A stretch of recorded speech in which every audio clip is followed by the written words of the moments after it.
বিসমিল্লাহির রহমানির রহিম। প্রিয় বরিশালবাসী, প্রিয় পটুখালীবাসী, বরগুনাবাসী, ভোলাবাসী, প্রিয় ঝালকাঠিবাসী, আসসালামু আলাইকুম। আসসালামু আলাইকুম। কেমন আছেন আপনারা? আলহামদুলিল্লাহ।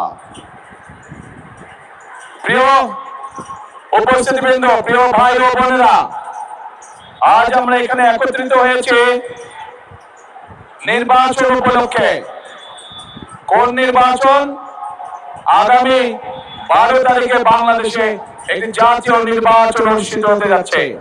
সেই নির্বাচনে এই মাঠে উপস্থিত প্রত্যেকটি ভাই বোন সহ সমগ্র বরিশাল বিভাগ সহ সমগ্র বাংলাদেশের প্রায় 13 কোটি ভোটার সেই নির্বাচনে ইনশাআল্লাহ ভোট প্রদান করবে। প্রিয় ভাই বোনেরা, এই যে মঞ্চের সামনে আমার এখানে কিছু মানুষ বসে আছেন, এই মানুষগুলো গুম, খুন, জুলাই আন্দোলনে যে শহীদ হচ্ছে সেই পরিবারের সদস্যবৃন্দ।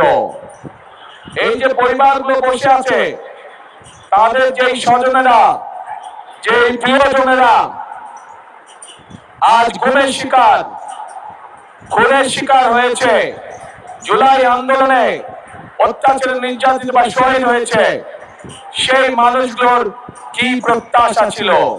সেই মানুষগুলোর প্রত্যাশা ছিল এই বাংলাদেশের মানুষ তাদের যে অধিকার, যে অধিকারকে বিগত 16 বছর ধরে ছিনিয়ে নেওয়া হয়েছিল, ভোটের অধিকার, কথা বলার অধিকার, সেই অধিকারকে জনগণের জন্য লড়াই করে আনতে গিয়ে এই মানুষগুলো হত্যার শিকার হয়েছে, গুমের শিকার হয়েছে, খুনের শিকার হয়েছে। প্রিয় ভাই বোনেরা, বিগত 15 বছর আমরা দেখেছি যে জনগণের ভোট নিয়ে কিভাবে নিশিরাতের ভোট অনুষ্ঠিত হয়েছে।